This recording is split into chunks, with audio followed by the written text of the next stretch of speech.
At the beginning, I told us we have about 9 speakers and we have a lot to talk about today. And we're talking about different things: wealth, productivity, your health, your career. Some of us feel very comfortable where we are. Is that enough?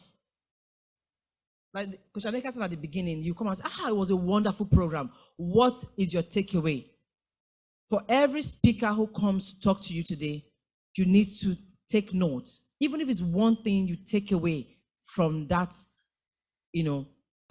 talk, please note it down. Don't let your 2023 be like your 2022 or your 2021 or your 20. Today, you are coming here to be equipped, to get prepared ahead. If I knew what I know today, believe me, I'm sure I'll be the one in Aso Rock. I tell you. Anyway, so let me quickly introduce our next speaker. Our next speaker is an accomplished. But let me not go and overdo myself. 1 second, please. So we have to be real human beings. So I'm being real. Let me not go and speak from the head and begin to give him titles that does not belong to him, or steal his titles away. Quickly. So here, I want to bring our next speaker, who is an accomplished geoscience professional, a very wonderful personality. His name is Mr. Chris Ukoko. Uloko, sorry, I beg your pardon. Ukoko, that's what I have here. Okay. A passionate and accomplished geoscience professional, retired from the Shell Petroleum Development Company of Nigeria in 2021 after 22 years of oil and gas exploration. Prior to Shell, he had worked in groundwater development and was involved in the mapping of water sources in Enugu State to support the effort of UNICEF to eradicate guinea worm in eastern Nigeria. He obtained a BSc in geology from the University of Ife and an MSc in petroleum geoscience from the University of London, Royal Holloway College. During his career with Shell, Chris undertook numerous leadership courses in Shell Open University and others facilitated by Cambridge University and Rice University. He is a member of the Council of Nigerian Mining Engineers and Geosciences, COMEG, the Nigerian Association of Petroleum Explorationists, NAPE, and the American Association of Petrogeologists, AAPG. A multi-talented individual, Chris is a proficient artist and works comfortably with graphite, pastel, and oil. Post-retirement, he has devoted himself to deepening his artistic talent and building a portfolio of works for future exhibitions, as well as actively investing in financial markets in Nigeria and outside of Nigeria. Married with 5 children, Chris is a committed Christian and a minister of the gospel. He is currently involved in mentoring young people and guiding them to finding and pursuing their goals. Please let's welcome Mr. Chris. Thank you very much. Welcome, sir. Thank you. Thank you very much. Good morning, everybody. I almost didn't recognize myself when she was introducing me. Yeah, it's so good to see you all this morning. And when Coach Aneka told me about this and that he wanted me to, come speak with us, I was excited. So he asked my sister, my younger sister Judith in Canada, and she told me. I said, of course I would. That is what I love to do. I love to talk about things I've done, what I've experienced, the challenges I've gone through, and I've gone through challenges, I tell you. And I've shared some of my stories. It's been on TV, and people have been blessed by it. So I'll talk to us today about how important it is to plan for the future. And we can just ask ourselves, is it really necessary to, to begin to plan for the future? Because let's face it, whether we like it or not, the future will come. That's guaranteed. The future will come whether you plan for it or whether you do not plan for it. And in reality, we all plan for the future in one way or the other. Maybe we plan to succeed, that is one plan, or we plan to fail. So you say, how can somebody plan to fail? Well, there's a popular saying, when you fail to plan, you plan to fail. So when you don't plan, life will come at you. And then you have to now respond to life the way it is. And I'm going to share a few examples, a few stories, even of myself, and a few people I know, and we can learn from them. We need to plan for the future. John Lennon, many of us know John Lennon. He was a singer. He was one of the Beatles. He sang a song, Beautiful Boy, which he sang for his son, Sean. And one line in that song says, life is what happens when you are busy making other plans. You're planning to travel to London tomorrow, and then you have an accident today. That is life. That travel plan is gone. That's a different matter. So that is what life is like. So people can say, so why should I therefore plan for the future when life can happen? Yes, you plan. And when you plan, you must have contingencies in your plans. Suppose this happens, how do I respond? Because if you do not have any contingency, any plan, when things begin to happen, you go into confusion. And the last thing you want to do is for the future to come at us, and we are not ready with what it throws up at us. Especially for us who live in Nigeria, where things, just seem to be going from bad to worse daily. We know there'll be a turning around very soon, and we all look forward to that with expectation that things will turn around. But in the meantime, you need to be ready to respond to whatever life throws at you. It's very important. I've said that everybody has a plan, whether to pass, whether to fail or to succeed. Hopefully, we all plan to succeed. Otherwise, because if failure is not an option, because in the future, talking about future here, now future is, we can look at future depending on your time horizon of reference. Future is any time from now. Any time that is to come is the future. It can be the next 10 minutes, the next 1 hour, the next day, the next week, the next year. But for our purposes, let's look at it in terms of years. So we can have your short-term future, the next 1 to 2 years. What will I be doing next year? What expenses do I expect to come at me next year? You need to have a plan for that. Your midterm, 2, 3 to 5 years. What do I expect to happen? Will children be going to school? There will be school fees to pay. What plans do I have to meet those demands that will come? You have your long-term plan, 5 years and beyond. What am I anticipating in 2027, in 2030? I think it can seem like such a long time off. Why do I really want to worry about that? When that time comes, I can react. As he introduced me, as I worked in Shell as an exploration geologist, and while working there, I took a step aside into exploration planning. So I was the regional planner for Sub-Saharan Africa, and then would make a business plan for the companies, for SPDC, for Shell Tanzania. I was in charge of different shell companies in Africa. I would make plans up to 2060. Right? You see, and this is how these companies, live for 100 years and beyond, because they look far ahead into the future and they plan for that time to come. The man who's, okay, I've left now, so all the plans I made, I'm not there to realize them, but I've made a plan that people will come and, carry on. Now, when that time comes, that plan may not really work because things have changed. So if you're making a plan, you're looking at, this is my base plan. However, it could be as good as this. It could be as low as this. If it goes this way, what do I do? So you build all those things inside.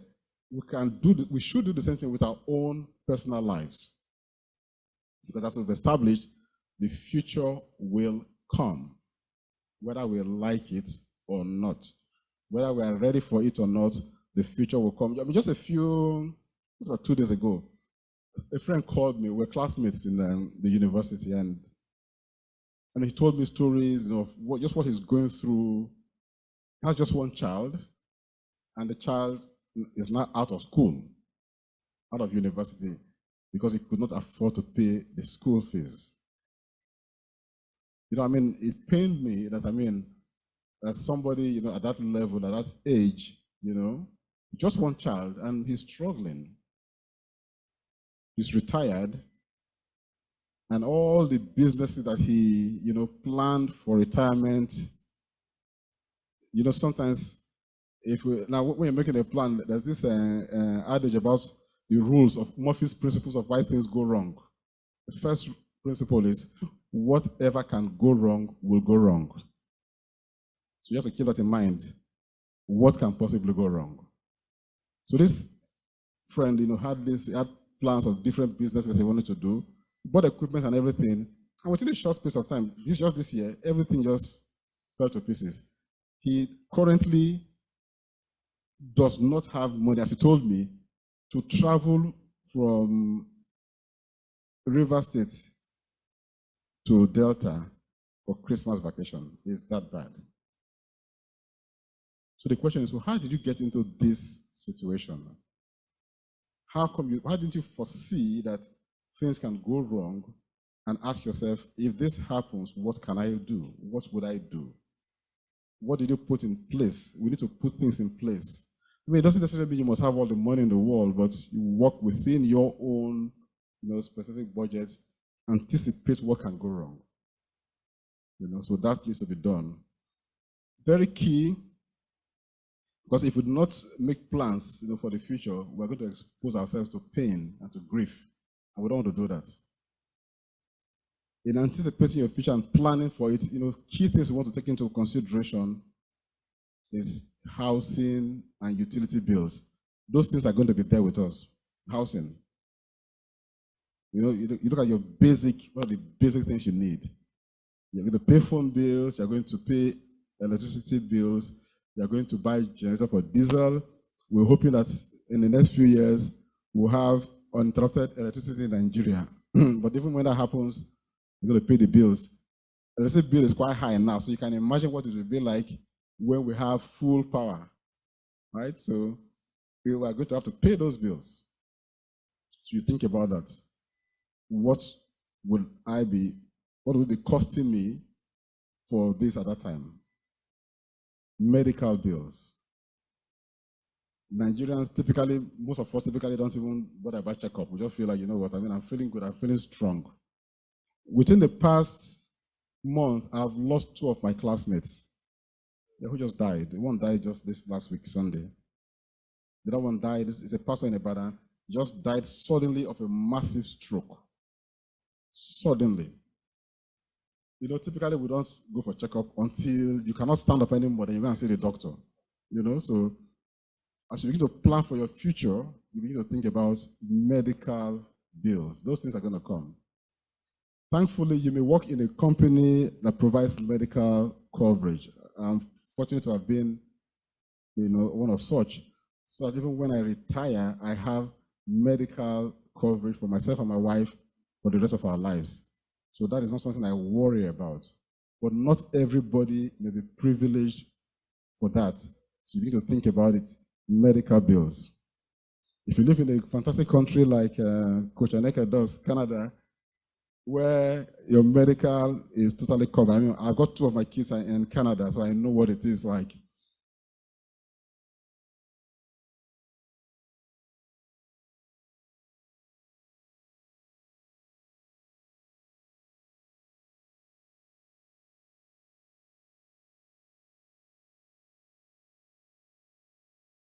What could my medical bills be like? Because we grow older, then your body begins to degenerate. Yeah, it begins to degenerate. It's a natural thing.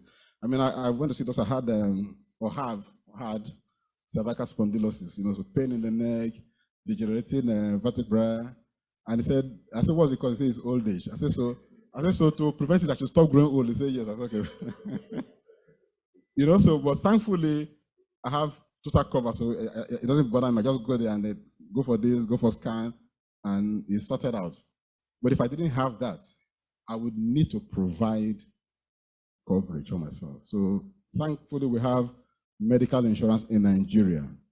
I don't know what it costs because, again, I don't know, but you want to really begin to explore those things and make provision for yourself so that when that time comes, there's coverage. We pray for good health, for sound health, but being flesh, being human, we are prone to some of these things. And there's a medical person here and he knows that those things do happen. So we want to take care of that.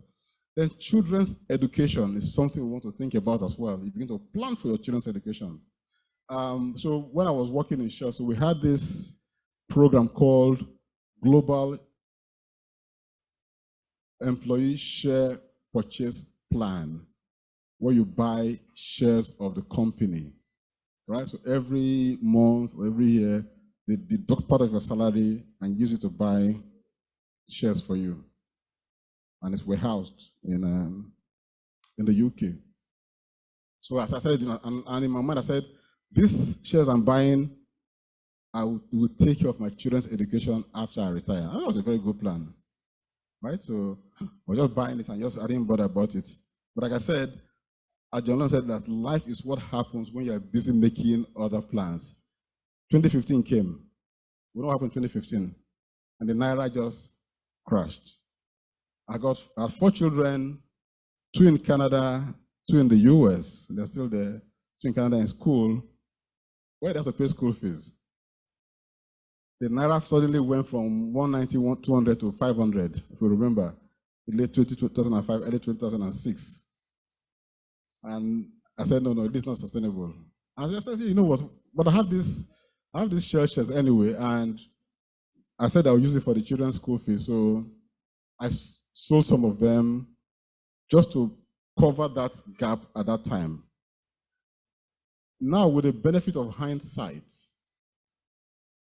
after all of that is gone, I can sit back now and think back, I should not have sold the shares at that time. Because now I'm left with just about 1/3 of what I had at that time. And I still have children in school. And I said, but while I was working, I could have, covered that expense without touching this thing. But I felt, when you make a plan, stick with it. There's a book that I think is Napoleon Hill, Think and Grow Rich. There's one chapter there which is called stick-to-itiveness. You must have the ability to stick to your plan. Do not deviate from it unless it is a life and death issue. Just stick with the plan. Yeah, but I just try to, say I can always do this, but now I just look and say, yeah, I wish I'd not sold the shares at that time, yes. Because now, see what the Naira is,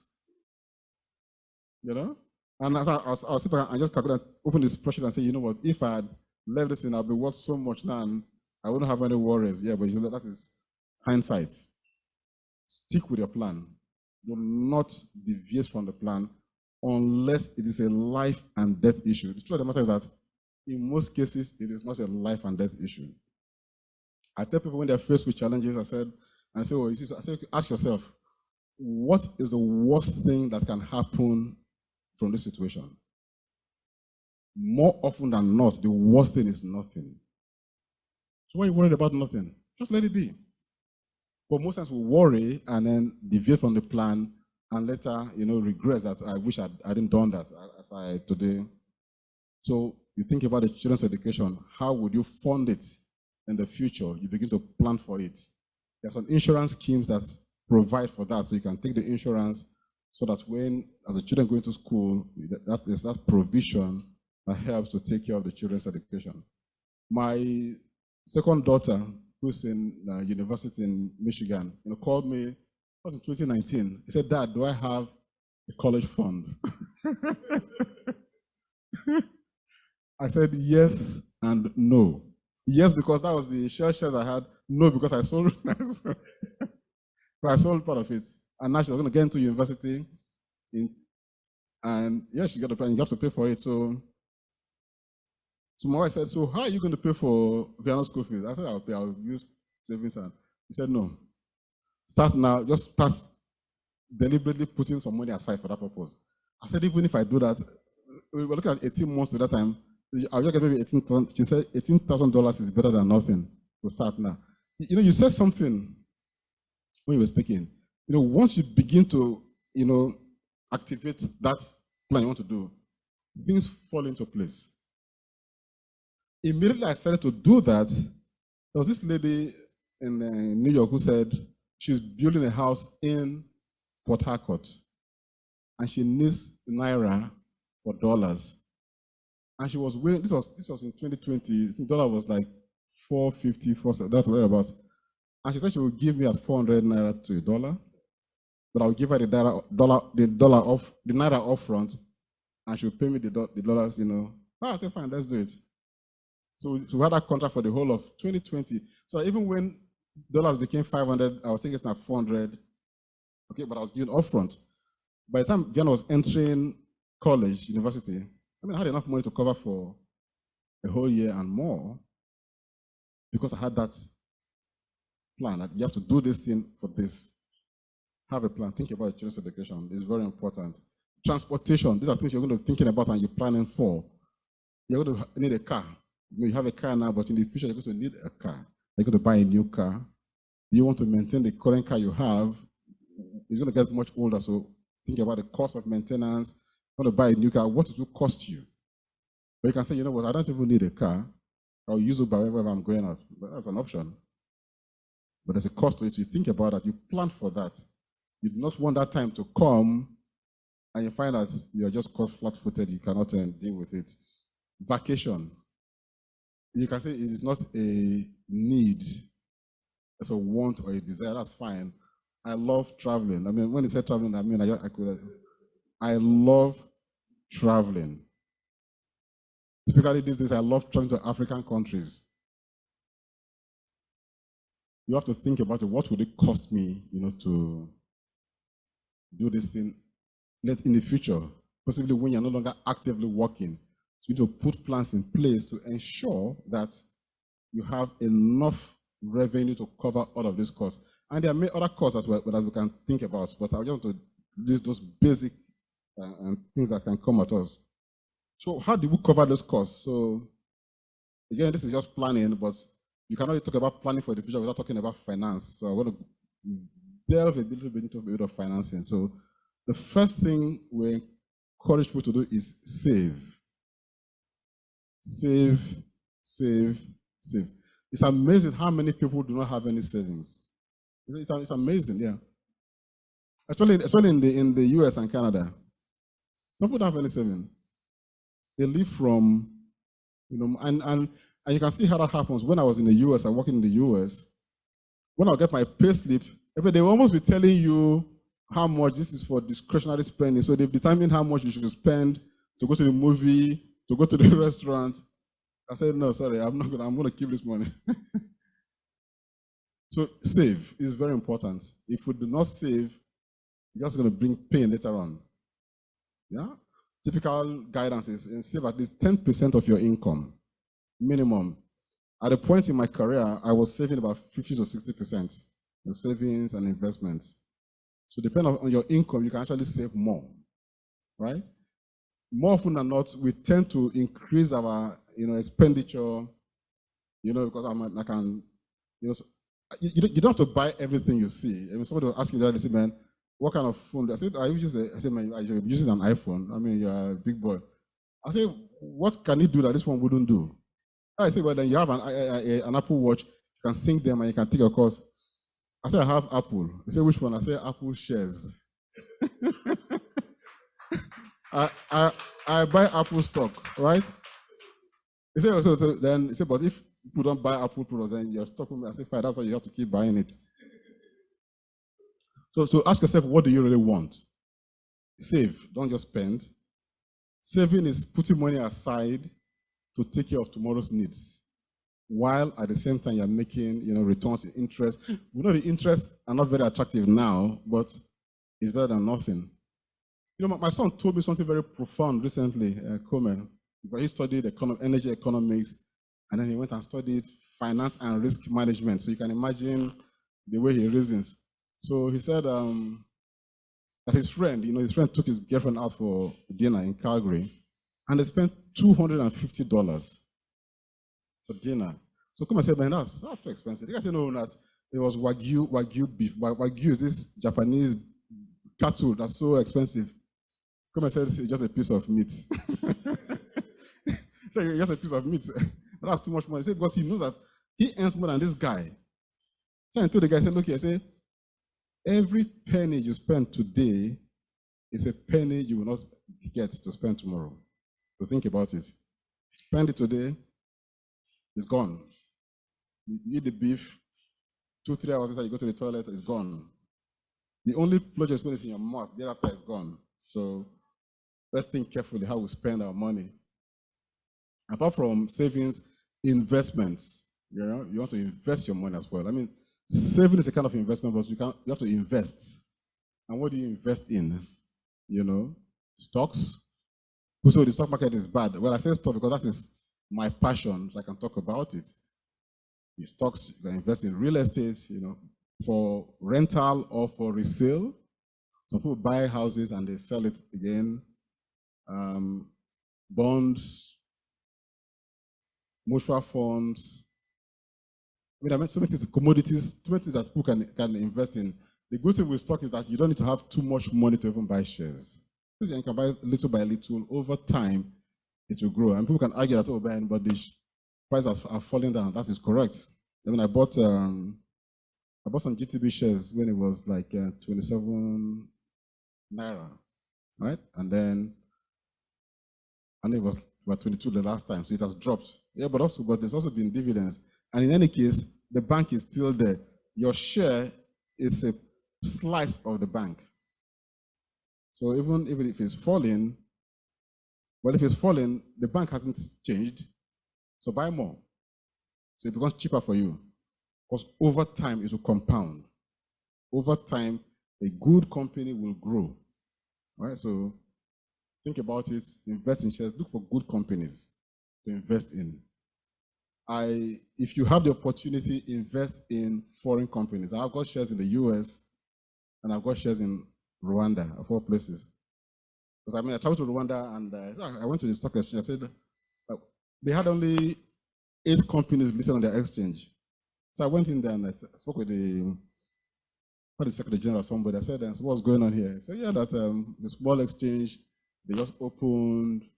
And I said, some people came from Nigeria, you know, but they said, no, that is too small. I said, yeah, for Nigerians, they will not be interested. It's too small. I said, but I'm interested. I said, because I'm not looking at what it is now. I'm looking at this economy. This country is going somewhere. I say, Rwanda is going to be the Singapore of Africa. So I want a stake in it. So I bought shares in Rwanda. And if I look at my shares in Nigeria Stock Exchange, in the New York Stock Exchange, and the Rwanda Stock Exchange, the one in Rwanda has beaten all of them in terms of appreciation over the period. Unfortunately, it's the least in amount. You know, but it just tells you how we begin to really spread. You know, so now I have shares in Amsterdam Exchange, in the New York Exchange, in Nigeria, in Rwanda.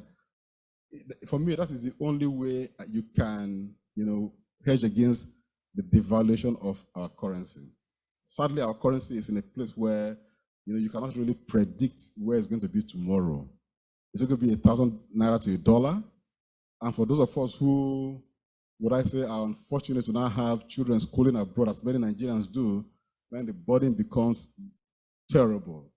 So if that is your goal, you want to begin to think of how do I invest outside of this country to protect my currency. Thankfully, you can invest in the Euro bonds. You know, you meet your bank, some of the banks can help you, or investment houses, how to go about it. And so you have that hedge there, such that even if the naira is falling, you have, you know, something that is outside of the naira. Or even put in dollars in your DOM account and leave it there. The only risk there is that when you want it, you may not, you know, get it easily. My brother's been trying to withdraw his dollars that he kept in DOM account, and they said they don't have any dollars to give him. So, yeah, but of course, we know all that will change. All that will change. You know, this country has to get better. So that way you can, you know, hedge against by investing in some of these things. In investments, you have to think about what your time horizon is. Like I said, there's a short term, there's a mid-term, there's a long term. If I'm going to pay school fees for my children, next year, you cannot use that money to buy stock. But the stock market does, goes up and down. I mean, just this week, 2 days ago, the market fell in the US. When I said, "Oh, this is fantastic," and I bought Petrobras shares, I said, "Well, this is fantastic." Only yesterday it dropped again after I bought. Yeah, so imagine if I would say this is the money I want to use to pay school fees next year. Well, that means the school fees is going to be challenged because the value has gone down.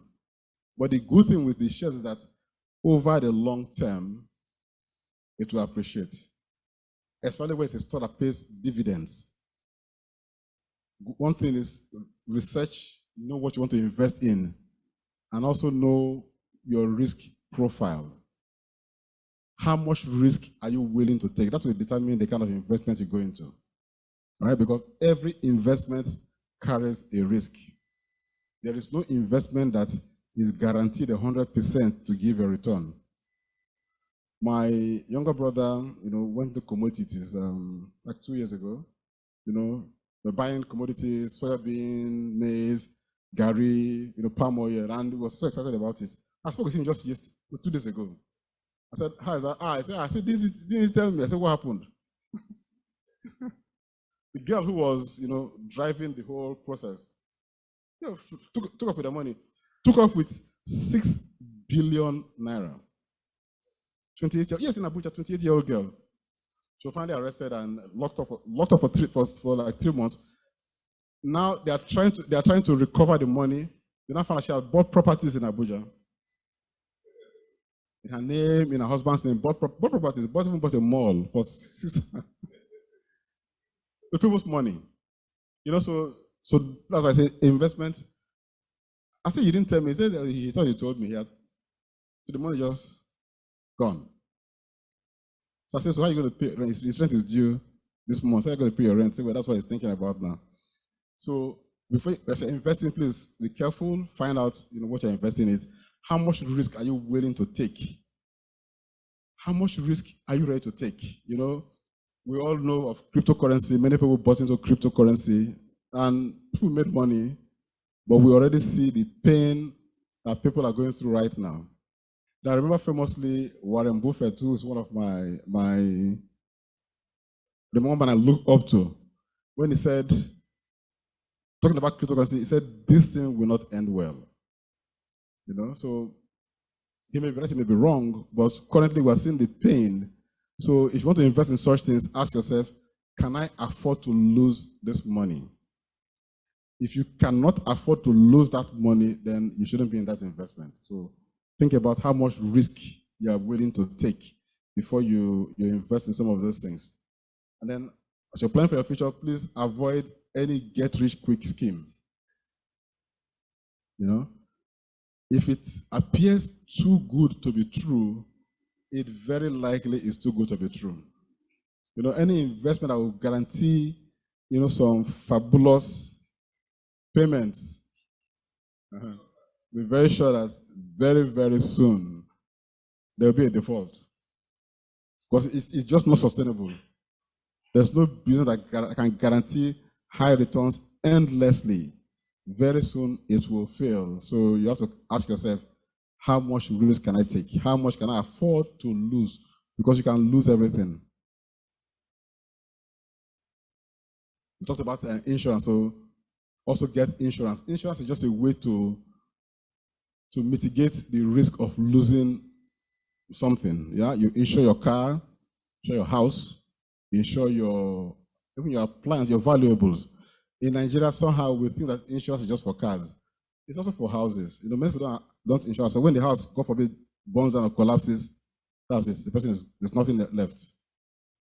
So you need to also insure your houses. I mean, I was talking to somebody recently, and I said that some of these houses that collapsed in Lagos recently, that the owners, those who bought into the projects, lost that completely because they were not insured. So insure everything you can insure. Please insure. Just insure it. And only invest in what you understand. If you don't understand the thing, do not invest. If you like it, then go and research on it before you invest. Another thing that's very important too is invest in people. And that's where many times we fail. Invest in people. Invest in your children. It's not just about money, it's also about time, emotion. Invest in them. Help them to grow. Teach them what to do, how to do things. I was speaking with my son, that was sometime early this year, and it's not last year. He said something that really touched me, and I was almost in tears. So I was talking about my daughter, Viviana. I said, Viviana's school fees is $56,000 a year. I said, now I'm retired. I said, man, it's going to be tough. They said, yes. They said, well, that, because he just got a new job. He said that in the next 2 years, he'll be in a position to help me, pay the fees. I said, come on, that's kind. I said, but you don't need to do that. He said, no. I said, Dad, I said, I know what you have done for me. Because at the time, children, will typically, want to go on a tangent. When I was in Canada, one said, oh, he wants to leave school and go work in the tar sand projects in Fort McMurray. I said, no. I said, look, you are a Nigerian. Eh? This is you both think of leaving school and stay in school, finish. He said, no, he wants to go there. People are making money. After the debates, you want to argue with a 21, he's already a man. In Canada, once he's 18, you can't tell him what to do anymore. I said, okay, that's fine. So you can go. I said, but there's one condition. When you're out of school, you are responsible for yourself. He said, yeah, I agree. I said, that's fine, that's no problem. I'll save my money. 2014, so he said, okay, it was to take classes during the summer. I said, you can't walk. That was when oil price started going down. They were closing down the tar sand projects in Canada. And of course, there was no job there anymore. Even McDonald's, people with masters were applying to McDonald's. My man couldn't get any job. He became a bouncer. Because it's huge, big. And about maybe around 10 a.m. our time, which is like 3 a.m. in Cali, he will call me. Say that it's on the metro going home. He's alone in the tram, and he just wants to be talking to me so that just to be alert. So he was a bouncer and then they said that, can you advance me like $200 when they pay? I'll say, okay, I'll give him the exact amount he asked for. End of August, come and said, Dad, I'm going back to school. I said, why? He said, I just realized that it is difficult to earn $1. And he said, they said that this is not the life I want to live. I said, fine, welcome. So he went back to school and today he's working. So he called me and said that, that what I did for him, that he never forgets it. That sometimes, I would travel to Calgary, stay in the hotel, and tell him to come to the hotel, we'll pray together, we'll fast, we'll have to fast, we'll pray. When he's going through things, when he does anything that I know are not right, I wouldn't chastise him harshly. I'll say, okay, I understand. I've done that before. And experience is the best teacher. I said, but better that you learn from my experience than learning from your own experience. Because not everybody is able to recover from some of these experiences. So today he says, what you did for me, he never forgets. I was shocked when he told me because I never anticipated that. I was just doing it. It's my child. Invest in your children. Support them. Because if you do not, they'll become a liability in the future. Remember, we're talking about planning for the future. If you do not help your children to stand on their feet, they will become, and then it's very painful. Nothing is as painful as when you see your child, struggling and not able to, to stand on their own. Invest in your family, in your siblings. Invest in them. Otherwise, it's going to come back to haunt you. You're going to keep supporting them endlessly. Invest in them early. Sometimes they may struggle to do things differently, but you need to prod them. One of my nephews once, he was in school, he had challenges in school, and he dropped out of school, and became despondent. So I said, look, you need to go back to school.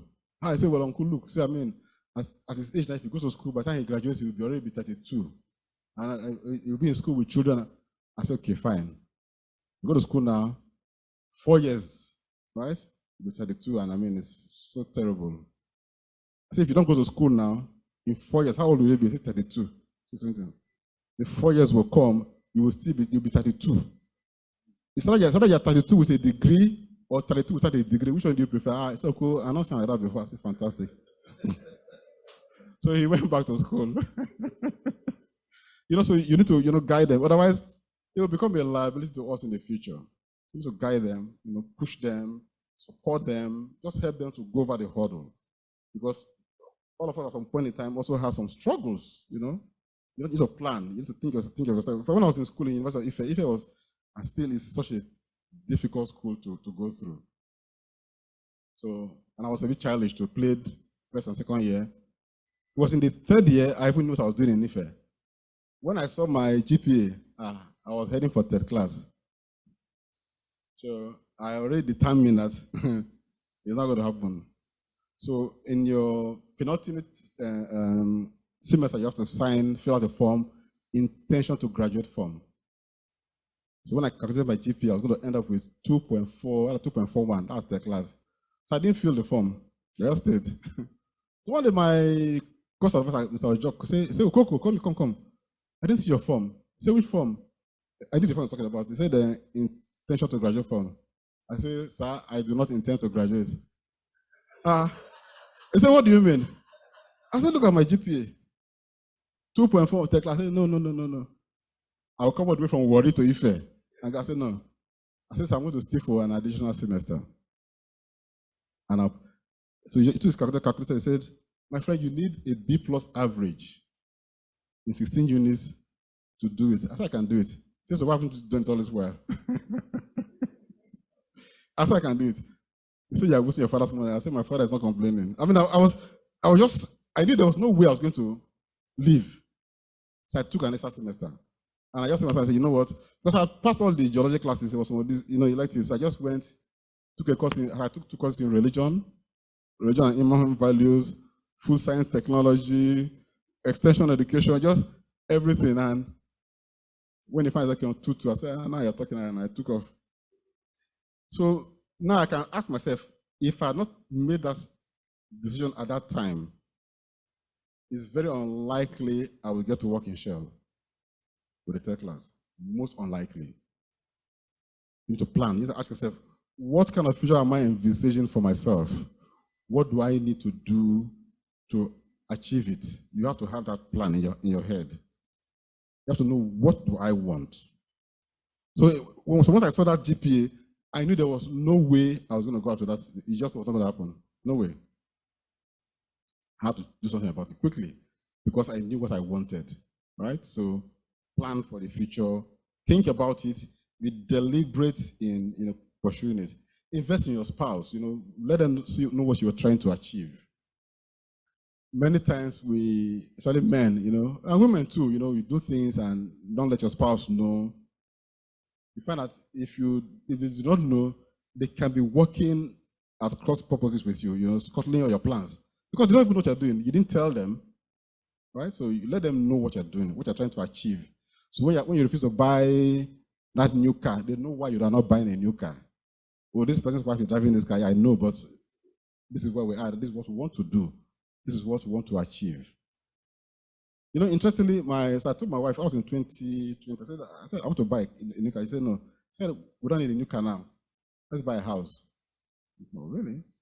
So not everybody thinks this way, but I was impressed that she saw it that way. Invest in them. But you also need to use, like I say, emotional intelligence. If you know the kind of spouse you have, I know a lady and the husband, she doesn't know what the husband has. If she knows the husband has so and such money, nobody will drink water until that money is finished. So if you know that's the kind of spouse you have, then you have to be wise about what you expose them to and how you tell them. And you have to be sure you invest your money, wisely, and just try to bring them to the understanding of what you're trying to achieve. Otherwise, you fight. And marriages have collapsed because of, that. So invest in them as well. It's very important. And also, very importantly, for those who have the capacity to do so, you can start your own business. Apart from investing, buying stocks, buying real estate, investing in commodity and everything, you can also start your own businesses. There are people who are just wired, to start businesses. Ukoko is not one of them. That's true. So I do not even try it because I can't even. So I wonder how they think. I had this friend in Calgary, she's Kenyan. This girl just, if she comes in here now, she will see a business opportunity as we're sitting here right now, and she will pursue it and actualize it. And I wonder, how do you even think about that? So when I was retiring, so we had this program that we go through as we are living. It's called Managing New Opportunities. You spend so many years now in paid employment. In a good employment, you're almost pampered and shielded from the real world. Now you're going out there. And the guy said, you're talking to the class, he said, Mr. Shell, you have not done business all this while. Do not start now. If you start now, you will soon be separated from your money. There's some sharp guys out there who will collect your money from you, and I have a few examples of people who went into businesses and it's gone. I mean, I actually invited one of them to this program, but if I knew this online session was available, I would have told him to log on. So he went into farming. I mean, agribusiness is a big thing these days. Farming had this massive farm in Ekbe. I know he did ask me to try to invest in it at that time, but at that point, that's what I was disengaging. And I just remember, if you don't even go into any business, so I just canceled it. So I saw him 2 weeks back. He was talking about, and I just saw he was not in a very good, he wasn't looking to, so I said, what's going on? So I said, bro, say things are not good at all. That he has now put up this farm for sale. I said, okay, I think you went in too big. He said, yes.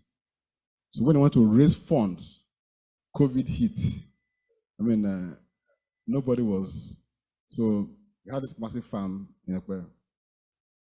Can't let him the time, he wants to sell it.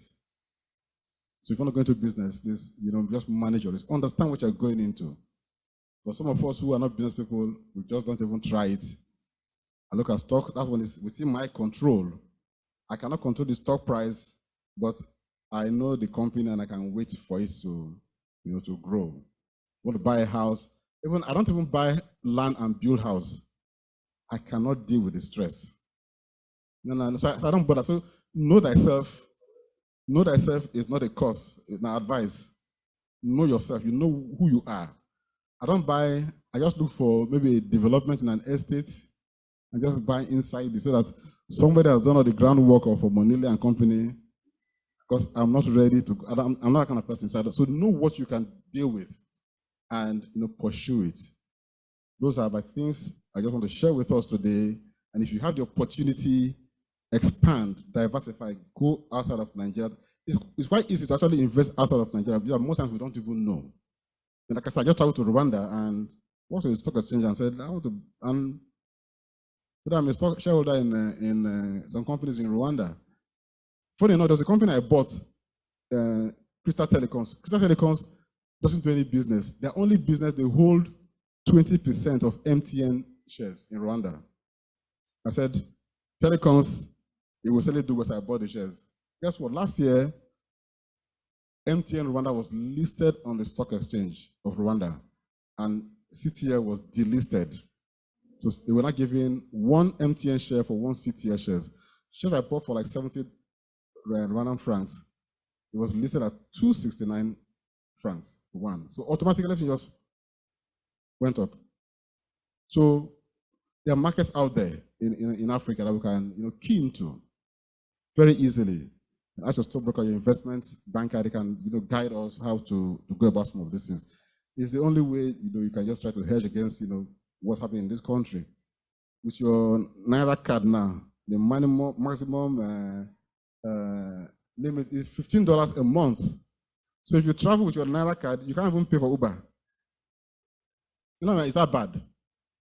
But I have an account in Access Bank Rwanda. I can use it. So let us try to expose ourselves to everything. The world is becoming a global village. There's so much out there that we can, key into. And that will help us to plan for the future, to think about what's going to happen in the future. How do I position myself that when that future comes, I do not suffer needless grief and needless pain. Thank you. God bless you.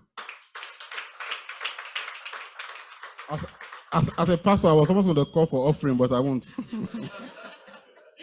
Thank you very much, sir. You may, I think this belongs to you. Pastor, this is for you, sir, I guess. Yes, thank you very much. Please, another round of applause for him. If you don't plan the future will still happen. That's a very profound statement to make. Whether or not, I guess that was why Jesus said, tomorrow has enough troubles of its own. And someone said, if you want to enjoy your tomorrow, start the planning today. So that let me start with the example he gave about his nephew who felt he was too old to go to school. And by the time he's graduating, he probably will be 32. And will he be going to school with very, small children, so to say? And he said, whether or not you go to school, you'll still be 32. So would you prefer to be a graduate at 32 or a non-graduate at 32? The choice is yours. Really, a lot of us don't plan. We just wake up and anyhow the day goes, we leave it out. I was once like that. I must tell you, I have many stories in my life, and I only knew they exist. But that's the reality. I'll just wake up, anyhow the day goes. But I have become very intentional about my day. Even if, like a friend of mine said, plan your tomorrow, even if you can't plan it ahead of time, in a day before, it could be in the night, what do I intend to do tomorrow? Because before you know what's happening, the day is gone.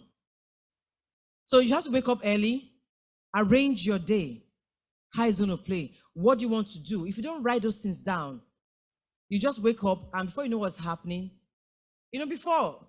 once I wake up and I start with my phone, my day is just gone. Before I realize, the kids are back from school and they're looking for food. I will say, okay, take care, go demon. Let me arrange. And mommy, go demon.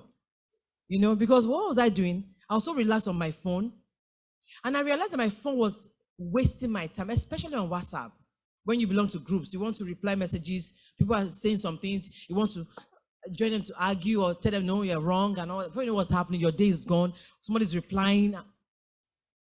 And I tried something when someone had a program, that weekly program on Nuggets, and someone said, can you do without your phone?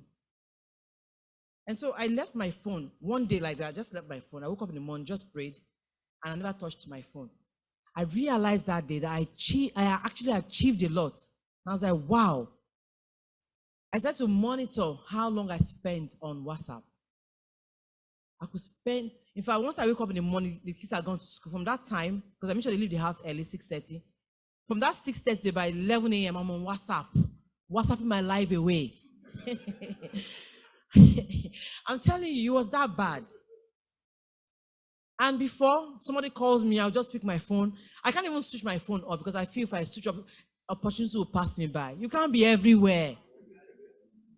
One day, I decided to, before I used to have a day off, either Monday or Thursday. It was more of Thursday. Even that Thursday was never off. I will pick calls. People who didn't have, where are you? I'm at home. Meet me here. I'll just get up. No focus, nothing. I didn't plan my life. I didn't plan my day. So when he was talking, he said, Shell company, they will plan up to 60 years. You know what that means? 60 years. We make plans, God determines. But at least let's make the plans and ask God to bless it. And so one day I said to switch off my phone. People tried to call. They did not. They didn't get across to me. I didn't turn that phone on until about 8 p.m. And I saw a lot of messages. I've been trying to reach you and all that. Did anybody die? No. Are you going to give him money? No. So what is this thing? Some people will call you. They are just wasting your time. They will tell you the history of their life. And me now, passion. No, it was hobby. Counseling. I will talk and talk and talk. I'll be drained. Some people drain. Those people don't pay you money. They drain you more. And I was drained. So when I tried out these two things, if I don't schedule you for a call. Call me from now. My phone will be ringing. I'm looking at that phone. I won't pick it. And something will tell me, don't pick. If you pick, this doesn't happen. This person is just going to waste your time. And then my conscience will prick me and I'll pick. 10 minutes of my time gone. I have more headache than before. So I don't even bother. If my spirit tells me, don't pick, I don't pick. If I don't schedule you for a call from now to tomorrow, I will not pick your call. You have to prioritize your mental health. But let me not, take our time. Mr. Chris said a lot of things, and I'm sure we have questions.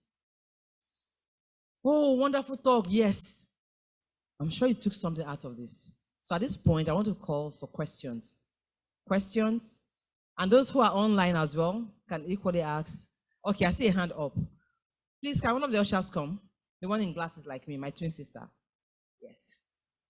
Thank you. Just give it to...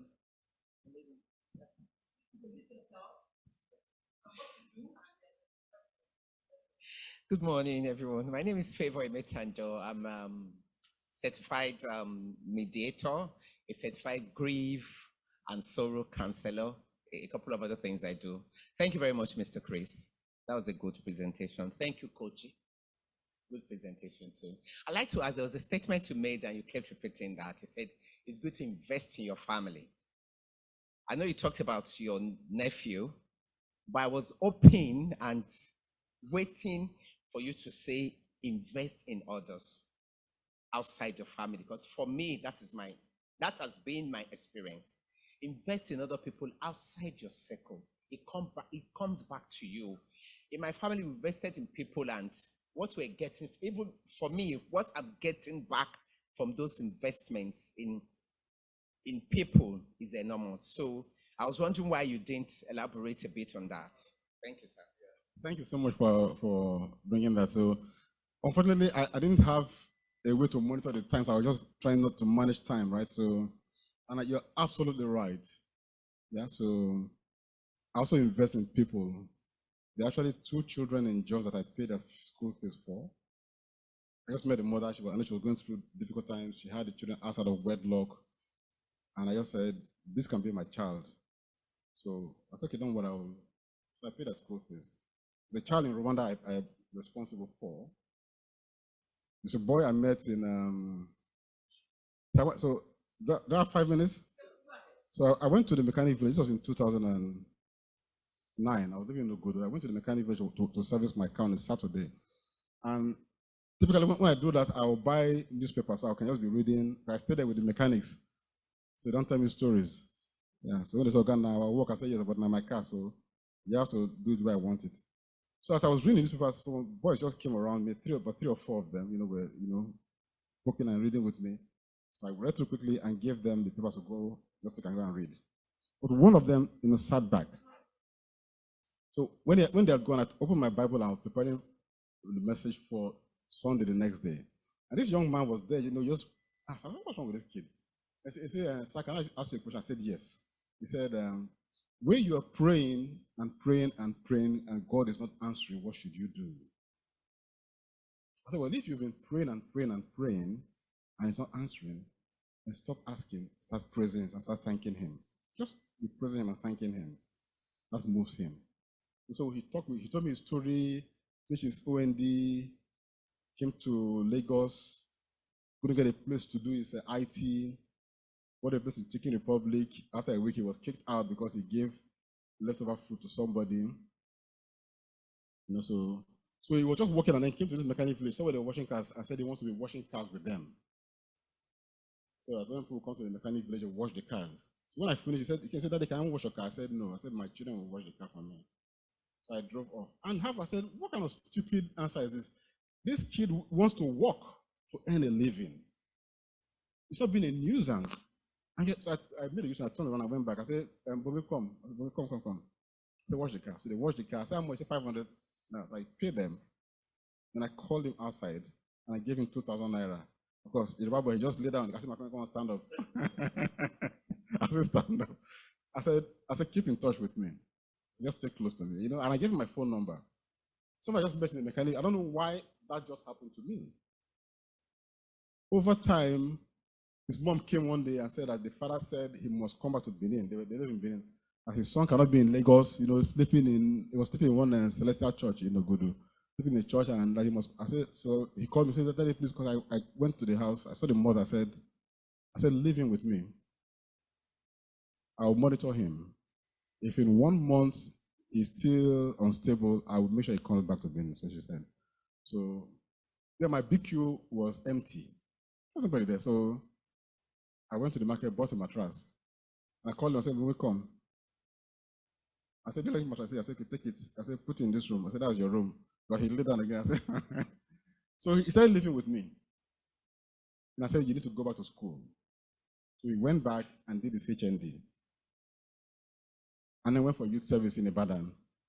At the end of youth service, he called me, said that he has finished my youth service, that he's looking for a house in Ibadan. I said, "Why Ibadan?" I said, "Ibadan is cheap, you can get a house there." I said, "Fine." At this time, my kids had returned to the US. I was alone in the house.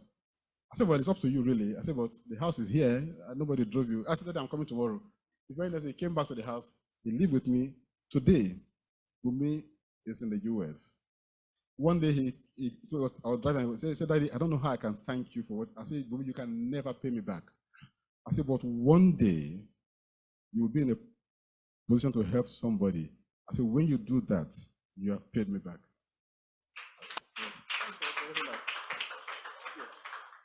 Fantastic.